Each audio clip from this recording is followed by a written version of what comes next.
Listo. Perfecto. Así me veo.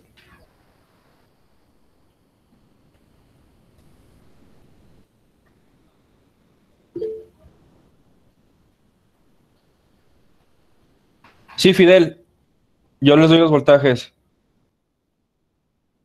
Sí, las diapositivas también tienen anomalías, porque como les digo, creo que algo se ha de desconfigurar cuando lo paso. Ahorita no las estoy abriendo con PowerPoint, las estoy abriendo con el simular de PowerPoint para Google. Creo que es Google Slides, algo así se llama. Pero cuando ustedes lo tengan, no van a tener ningún problema, ¿sale? Igual lo pueden modificar ustedes si gustan. Pero les digo, si yo lo modifico, después aquí como yo lo estoy viendo en mi computadora, ya no se ve igual. Entonces, ¿para qué modificarlo dos veces? Mejor les digo lo que no están viendo ustedes y ya ustedes lo pueden volver a ver el video o cuando les haga llegar la información, pues ya se van a dar cuenta de qué se trata, ¿no? En este caso, tema 14, capacitores, como les mencionaba, era el tema que hacía falta. Aquí tenemos los distintos tipos de capacitores que existen. Por lo general, nosotros usamos como el primero, el cerámico, o el tercero, este de aquí, el electrolítico. Pero también tenemos unos como este que se le llama como de chicle, ¿sí? Como de chiclito. Este es como el de lenteja que les mencionaba el profe. En la parte de la fuente colocamos uno. También colocamos creo que 2 o 3 de este tipo de los electrolíticos. Esto se le conoce como de barrilito o de tinaco por el color y la forma. Este sería como de chicle, así se le llaman. Si se fijan, pura comida, pura tragazón. También tenemos de tantalio, óleo y los de variabel, que esto es como el ejemplo que les mencionaba de las resistencias, que eran muy pequeñas y muy precisas, que podíamos estarlas modificando manualmente. Pues precisamente aquí entra en función también con los capacitores, ¿vale? ¿Qué es un capacitor? Como definición, los capacitores o condensadores también se les llama, es muy común sobre todo en otros países. Me ha tocado, por ejemplo, mucho colombiano, los colombianos son buenos también con la electrónica, les llaman condensadores. Son elementos lineales y pasivos que pueden almacenar y liberar energía basándose en fenómenos relacionados con campos electrónicos. Básicamente, la función de un capacitor es almacenar energía, ¿sí? Precisamente, si lo observan después, a mayor energía que está recibiendo perdón, tiene su que ver, por ejemplo, en cuanto al tamaño del capacitor, ¿sí? Si el capacitor es muy pequeño físicamente, la energía que va a lograr almacenar también va a ser pequeña y por ende la energía que va a liberar pues también va a ser pequeña, no te puede liberar más energía de la que él mismo puede almacenar, eso es ilógico, ¿no? Así como si nos vamos al caso del tinaco de nuestra casa, qué sé yo, el tinaco de mi casa tiene capacidad para 5,000 litros, por decirle así. Y esos 5,000 litros, una vez que se llenan, pues yo los puedo ir necesitando o requiriendo en mi casa, ¿no? Ya sea que para el baño, ya sea para la regadera, ya sea para lavar los trastes, para echarle el agua a las plantas y poco a poco ir consumiendo esa agua, ¿cierto? Pero cuando llegue a terminarme los 5,000 litros y no haya un rellenado del tinaco, pues me quedo sin agua. En este caso, pues también nos quedaríamos sin energía. Entonces, primero tenemos que llenar nuestro tinaco de agua y después vamos a irlo vaciando poco a poco. O más bien, el mismo capacitor va a ir vaciando o va a ir soltando esa energía poco a poco. A grosso modo, esa es su función, ¿sí? Llenarse el mismo de energía para irla liberando poco a poco. Y por ende, pues suena lógico también que no le podemos meter a nuestro tinaco, por ejemplo, 10,000 litros o 6,000 litros o 7,000 litros. Cuando sucede así, pues es un dispositivo cerrado, como al tinaco cuando, con el ejemplo que les acabo de decir, si es de 5,000 litros y ya le eché los 5,000 litros y yo le sigo echando más agua, pues puede tener algún problema, ¿no? Se puede deteriorar, qué sé yo. En este caso, aquí es cuando los capacitores explotan. O en el caso de los electrostáticos, electrolíticos, perdón, si los conectamos al revés también, ellos recuerden que sí tienen polaridad, tienen su lado positivo y su lado negativo. Si los conectamos al revés, también tienden a inflarse y a explotar. Son pequeñas las explosiones, ya se los he mencionado, no es nada de qué preocuparse, pero pues sí, de preferencia no lo hagan, ¿va? Ese sería su símbolo.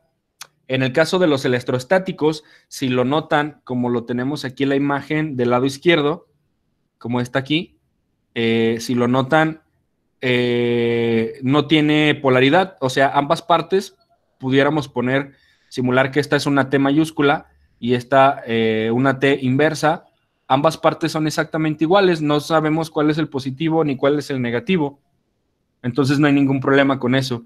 Y en la parte de los electrolíticos sí tienen polaridad, como les acabo de mencionar, y aquí precisamente la flechita, perdón, el signo de más nos indica cuál sería su positivo y cuál sería su negativo. También lo podemos apreciar por esta parte de aquí, ya sea que lo vean así o lo vean de esta manera. Así es positivo y negativo, ¿vale? Ok. ¿A qué conocemos como capacidad eléctrica? La capacidad eléctrica es la propiedad del capacitor de almacenar cargas eléctricas, como lo acabamos de mencionar, electrones o huecos. Si ya les está causando un poquito de duda esto sobre huecos, vamos a tener un tema después, creo que dos temas más, ¿sí? Dos temas más que habla de semiconductores. Y aquí es donde voy a tocar este tema a full. Eh, Ahorita rápido, a grosso modo, les platico, si recuerdan la parte de teoría atómica que vimos al principio de semestre, que los átomos se movían los electrones se movían y brincaban de un átomo a otro, siempre y cuando, recuerden, la regla era que tuviera un lugar hacia donde moverse. A ese lugar donde se mueve ese electrón, precisamente se le conoce como hueco. ¿Sale? Nada más para quedar un poquito más claros con lo que estamos viendo ahorita aquí en pantalla. A eso es a lo que nos referimos como hueco. Y el electrón, pues ya lo conocemos, ¿va? Ok, entonces dice, propiedad de capacitor de almacenar cargas eléctricas, ya sea electrones o huecos. Esto recordando de si tiene electrones, estamos hablando de que se está cargando, y cuando tiene huecos, pues es que se está descargando, precisamente para volverse a cargar después. Hasta igualar el voltaje de la fuente que lo energiza. Entonces, no podemos poner una fuente mucho mayor al del capacitor porque, pues, si la fuente es mayor, el capacitor, pues, va a explotar, como les comentaba. Para que pierdan pendiente, me parece que los capacitores que tienen y los que van a tener no son mayores, hasta donde recuerdo, que el voltaje que le van a poner con su fuente. Sí, creo que la mayoría de los capacitores que tienen son de 25 volts, 50 volts, y nosotros no vamos a hacer prácticas con voltajes más grandes que esos. El faradio, ¿qué es el faradio? El faradio es la unidad de medida de la capacidad o capacitancia. Eso ya lo habíamos visto también cuando vimos las unidades de medida. Para los valores comerciales, los capacitores se expresan en microfaradios, es el primero, la U, esa que parece como U minúscula, perdón. De hecho, es del alfabeto griego, si no mal recuerdo, es mu, se llama esa letra. Mu, F, es microfaradios, luego N y P, que tenemos como nanofaradios y picofaradios. Si tuvieran algún capacitor a la mano, por ahí chéquense en la banda negativa, ahí aparece a qué voltaje va a funcionar o cuál es su voltaje máximo y cuál es su capacidad precisamente capacitiva, válgame la redundancia, que el capacitor va a tener la propiedad de hacer precisamente este funcionamiento de carga y descarga, ¿vale? Ok, un capacitor o condensador es un dispositivo electrónico que está formado de dos placas metálicas separadas por aislante llamado dieléctrico. Algo similar a lo que habíamos visto con las baterías de los coches. Tenemos dos placas, una positiva, una negativa, las cuales se van a ir cargando y descargando pero están separadas por un material aislante, un dieléctrico, para precisamente que no hagan contacto una con la otra, ¿va? Entonces, estas placas están separadas de esta manera y si observáramos un capacitor por dentro, lo podríamos ver así, como si fuera un rollo de papel de baño, ¿no? Así enrollado por diversas capas, pero observen que por cada capa de material positivo o negativo, siempre hay una aislante para que no haya ningún problema en hacer un cortocircuito. Ok, el valor de un capacitor va a depender siempre de 3 factores. Una, el área o tamaño de sus placas, ya se los había comentado ahorita, entre mayor físicamente sea el capacitor, más capacidad va a tener precisamente de almacenar la energía. La separación entre ellas también es importante porque entre menos separación tenga, más sencillo va a ser para él precisamente el hacer este movimiento de electrones a huecos, ¿sí? El electrón va a tener más facilidad para brincar al hueco cuando las placas están muy cerca. Y el tipo de dieléctrico también. Dieléctrico se refiere al material aislante que está entre las dos placas. Entonces, también el tipo de dieléctrico, sabemos que la materia tiene distintos tipos de átomos. Entonces, si tenemos un elemento que sea más resistivo, pues más fuerza o mayor cantidad de esfuerzo va a representarle a un electrón brincar de un hueco a otro. Y entre menor sea la resistencia de este material dieléctrico, pues el electrón va a poderse mover de manera más fácil. Entonces, en el movimiento de estos electrones a huecos, en el proceso de carga y descarga precisamente del capacitor, el material también tiene que ver para ver si lo va a hacer de manera más rápida o de manera más lenta. Precisamente con los capacitores, al igual que las resistencias, también realizamos circuitos. Aquí estamos hablando de corriente directa. Recuerden que en el tema anterior de corriente alterna ya lo habíamos considerado con circuitos precisamente de corriente alterna. En este caso, estamos hablando de corriente directa y me gustaría hacer hincapié en algo. Si hablamos de un circuito serie, obviamente esa propiedad no se pierde aquí. ¿Por qué? Porque tenemos un circuito serie donde solamente tenemos un camino por donde fluye la corriente, ¿sí? Quizás sea positivo, negativo, positivo, negativo, positivo, negativo, positivo, negativo.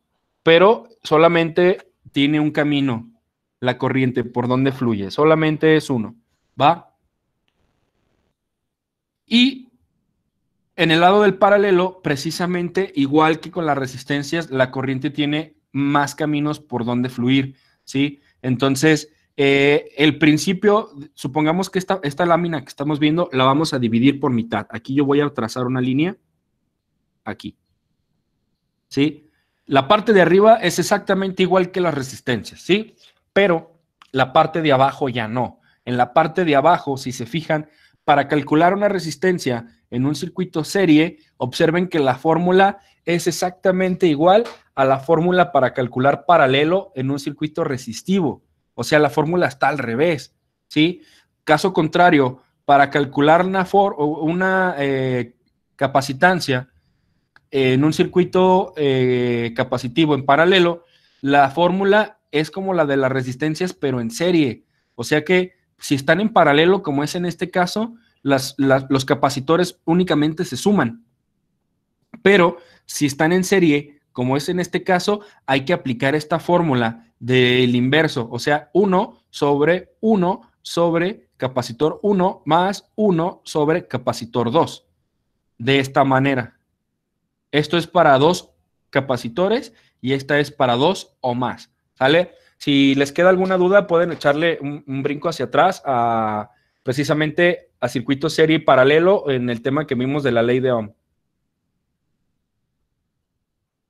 Y también hago hincapié incluso en los videos que realizamos para ustedes de la página 15 a la 21. En esos videos también especifico qué fórmula usar en qué circuito y por qué.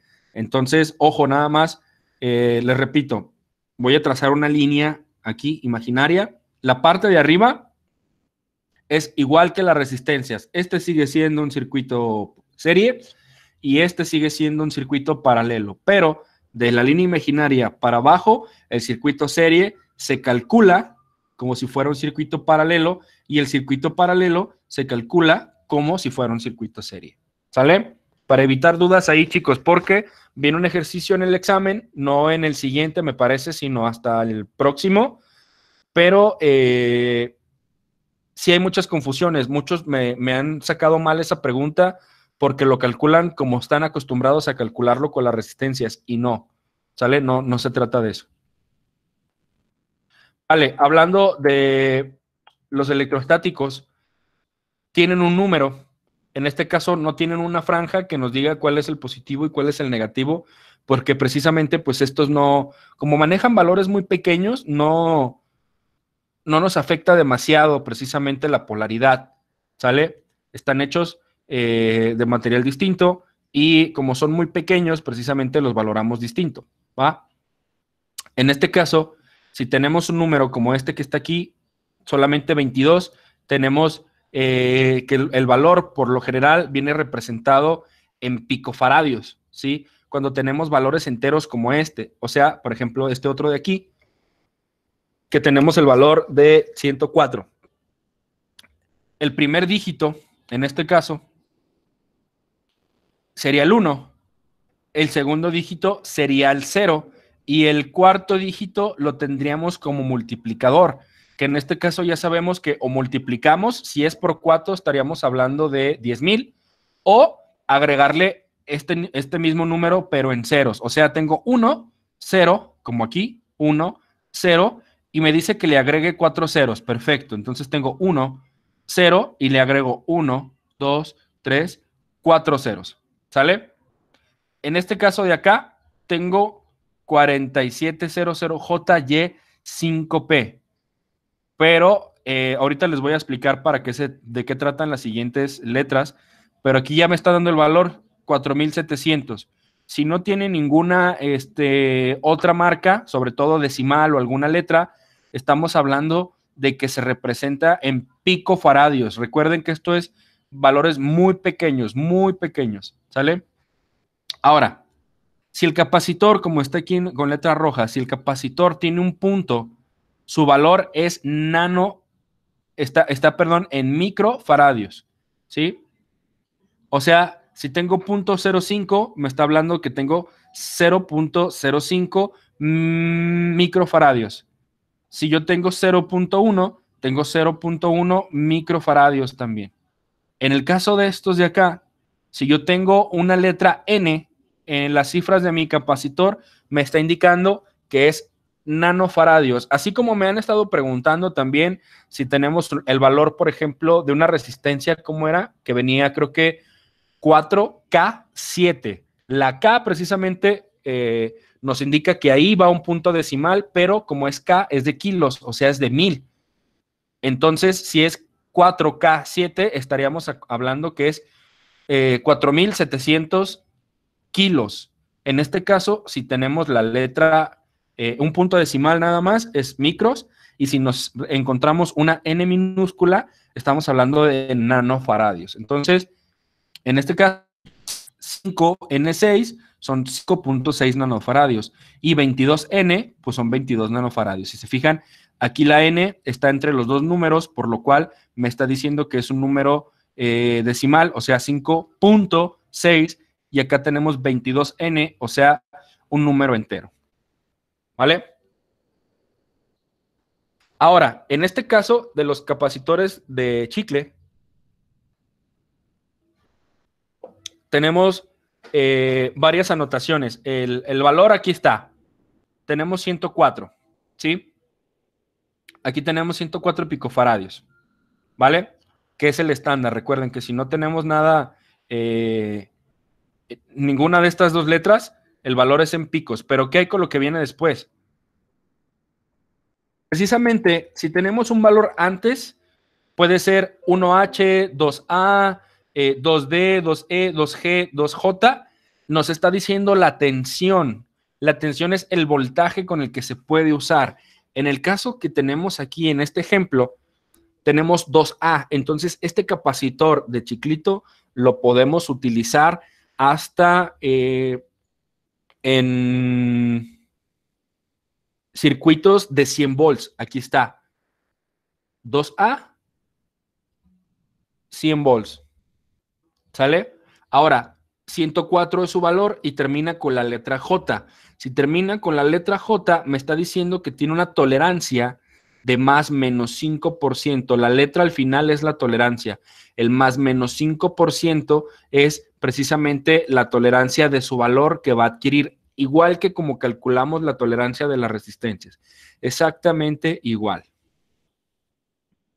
También hay capacitores, ya sea como este de Chiclito o como este de lenteja, que dice el profe Javo, que tiene un código de colores, ¿sí? No lo esperen ver como resistencia. Hay algunos capacitores que sí vienen de esa manera, incluso inductores también en bobinas que vimos en el tema anterior. Vimos que venían representados con códigos de colores tal cual, pero en este caso van a venir simplemente unas franjas de esta manera. Y bueno, esta tabla de código de colores ya la sabemos usar, entonces nada más se las dejo para que la conozcan y observen que aquí también de la misma manera tenemos los mismos colores, tenemos el significado de las primeras cifras, cifra 1, cifra 2, la 3 sería el multiplicador, aquí nos dice también, dependiendo si viene en picofaradios, la tolerancia que tenemos del 5, 10%, 2%, 1, 20, 25%, y muy importante los capacitores, como les acababa de comentar, precisamente es el voltaje, la tensión máxima de trabajo, no podemos exceder ese voltaje porque el capacitor pues va a estallar o se va a deteriorar. Entonces, si un capacitor es de 50 volts, de ahí hacia abajo lo podemos usar. No lo podemos usar con 51 volts, no lo podemos usar con 60, con 100, porque es demasiado para él, pero no hay ningún problema si ese capacitor de 50 volts lo uso para un circuito de 45, de 40, 35, 30, hasta de 1 volt, no pasa absolutamente nada. No sé si están escuchando que ya llegó el frutero a vendernos aquí a la colonia. Es por eso que les comentaba que cada que se hace un video es un show, chicos, de verdad. Ustedes ven 40, 45 minutos en un video, pero son como 6 horas precisamente tratando de evitar y editar todo este tipo de inconvenientes. Y por ahora, mi perro está tranquilo, pero en varios videos me toca regañarlo. De hecho, por ahí hubo uno que se me fue, no lo alcancé a editar, que lo regañé. De hecho, hay un video en Facebook que sale pasando el del virote, el del gas, la basura. ¿Mío? No, o sea, haciendo como home office. como que está haciendo home office y pasa la basura, pasa el del pan, pasa el del gas y pues sí, así estamos. No. ¿Recuerdas también, Javo, el sábado pasado que me preguntabas, hoy nomás que me preguntabas que por qué se escuchaba como el latido de mi corazón muy fuerte? Y que tenía aquí atrás de esta barra, construyendo, ¿no? Algo ajá, así. Se escuchaba el mazo así. Sí, yo pensé que era como un ruido en sonido, pues en los audífonos o algo así. De que nunca pensé que fuera el corazón el micrófono, ¿no? No, aquí es un show grabar, pero de verdad es un parto, cada video es un parto. Pero denme chance que se vaya poquito porque no tengo idea qué tan fuerte lo estén escuchando ustedes. Incluso a mí me desconcentra mucho. Sí, dice Juan que solo falta que pase la Llorona. Ah, más tarde. En la noche, ¿verdad? Más tarde. Ahorita falta el panadero con el pan. El de la chatarra ya pasó más temprano. Falta el de las nieves. Ese no trae bocina, nada más trae ahí su musiquita. Falta el de las nieves. ¿Quién más falta? El de los elotes. Y me hace falta otro. Pero no me acuerdo. Ey, el del agua, no, hasta eso el del gas no. No vienen acá. Como es calle cerrada donde vivo, no se meten hasta acá, pero los demás sí. Ah, los de la basura, me faltaban los de la basura. Pero bueno, ya, podemos continuar. Creo que ya se fueron.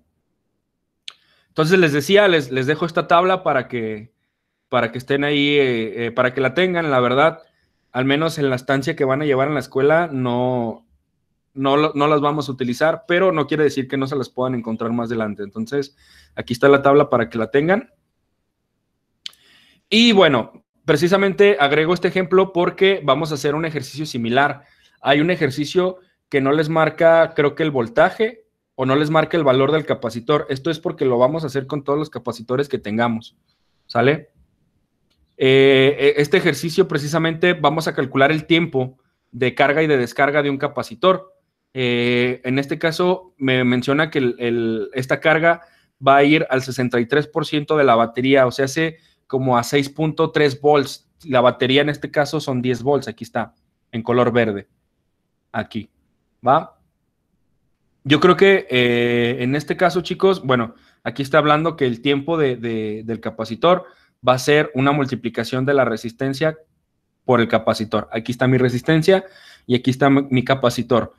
Quisiera aclararles, a lo mejor este tipo de imágenes o de tema queda un poquito como con duda. Yo aconsejo que empecemos a hacer las prácticas y después volvamos a ver esta explicación, donde quizás o salen más dudas o queda un poquito más claro este tema, ¿sale? Esto, al menos no sé ustedes, yo en lo personal, a mí no me gusta que me platiquen nada más las cosas. Yo ocupo verlas, yo ocupo conectarlas, ocupo observar y necesito ver, mira, sí es cierto. Entonces, precisamente, quizás cuando ustedes empiecen a armar sus circuitos con capacitores, se van a dar cuenta de lo que yo les estoy tratando de demostrar aquí. ¿Vale? Precisamente, la carga total del capacitor la vamos a obtener así. Aquí a nosotros nos interesa obtener el tiempo, que precisamente vamos a hacer una multiplicación de la resistencia por el capacitor y la vamos a multiplicar por 5. Este factor utilizado es para medir el tiempo de carga de un capacitor y el tiempo de carga total se representa en 5 tiempos iguales. Por eso es que se multiplica por 5. Ahora, aquí lo vamos a ver.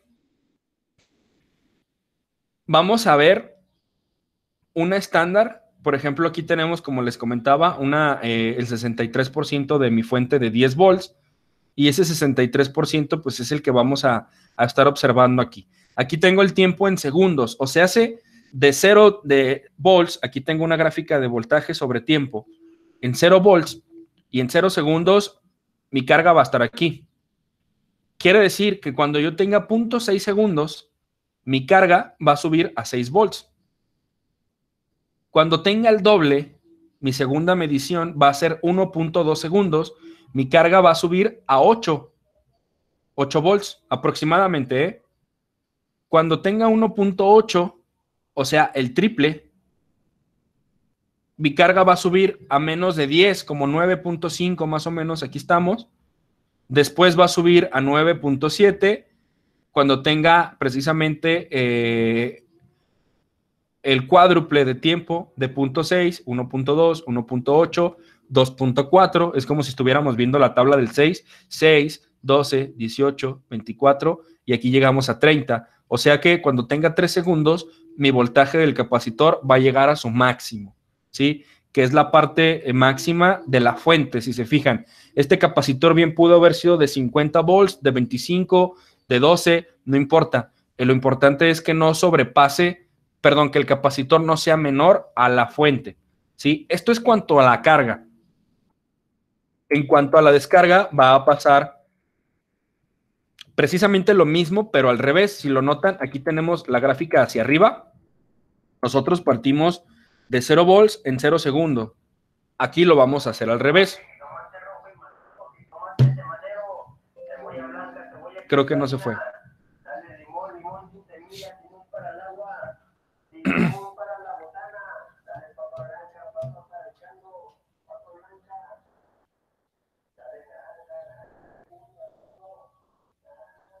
Listo. Ahí va, para afuera. Perdón. Entonces, les digo que me desconcentran.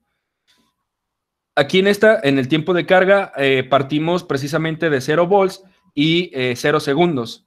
En este caso, vamos a partir cada 0.6 segundos, que es aprox el 63%. Cada 0.6 segundos vamos a ir notando cómo sube mi voltaje hasta que llega al máximo, que sería el voltaje de la fuente. O sea, que mi capacitor, independientemente para qué voltaje esté hecho, mientras no sea mayor a estos 10 volts, va a tratar de almacenar precisamente los 10 volts completitos que le estoy mandando yo con la fuente, ¿sí? Mi fuente la voy a regular a 10 volts y aquí va a quedar mi capacitor perfectamente cargado. Pero, caso contrario, cuando veamos la descarga, precisamente ahora no vamos a empezar de cero. ¿Por qué? Perdón, no vamos a empezar de cero porque el capacitor ya está cargado y esa energía la está almacenando para que cuando llegue al punto máximo la va a descargar. Entonces, volvemos igual con el 63% aprox del porcentaje de la fuente. Ahora, en segundos, de igual manera, cada 6 segundos, 0.6 segundos, perdón, aquí, fíjense, de 10 me está cayendo a poquito menos de 4 volts. En el doble, o sea, 1.2 segundos, ya me está cayendo un poquito abajo de 2. En el triple, 1.8 me está cayendo aproximadamente como a 1 volt, poquito menos. En el cuádruple, 2.4 segundos me está cayendo a menos de 1 volt. Y cuando tenemos los 3 segundos, los mismos 3 segundos que el ejercicio anterior, pues el capacitor ahora sí tiende a 0. Entonces, como les comentaba, para resumir, el capacitor se va a encargar de la energía que reciba. Es como un suministro de energía. Él se va a encargar de tomarla e igualarla y guardarla. Pero una vez que llegue al punto máximo, o sea, hay que ver la parte de ingeniería de un capacitor, porque ¿cómo sabe él que 10 volts es lo máximo de lo que le estás dando tú con la fuente? Precisamente porque llega el momento en que capta la energía y dice, ok, la energía ya no da más, hasta aquí llegó. Y cuando el capacitor llega a ese punto, entonces dice, ok, yo estoy, digamos, lleno, ¿sí? Lo que sigue es que ahora la energía que ya recolecté, pues ahora ahí te va. Es precisamente la función del capacitor. Entonces, principalmente el capacitor, su función es cargarse y descargarse. Y eso es de donde nosotros echamos mano. Precisamente si se dan cuenta, la mayoría de los componentes electrónicos tienen funciones muy sencillas, pero la fusión de estos componentes precisamente dependen ya del ingenio de cada uno de nosotros. Cómo podemos tomar, por ejemplo, una resistencia, que ya sabemos que la resistencia, su función es omitir el paso o tratar de resistirse al paso del flujo de electrones. Podemos también considerar, por ejemplo, el relevador, que es un Bill switch, cuando recibe una corriente. La fotorresistencia, ya lo vieron en el ejemplo, que cuando recibe luz y cuando no la tiene, aumenta o disminuye su valor resistivo. Cómo nosotros nos la ingeniamos para echar mano de todos estos componentes para lograr a un fin. Y así, chicos, pues miren, así se fabrican los celulares, las televisiones, las computadoras, las cámaras, absolutamente todo lo que conocemos que tenga electricidad funciona con este tipo de componentes básicos. Por eso es que son esenciales y son necesario conocerlos. ¿Sale? Entonces, déjenme parar video.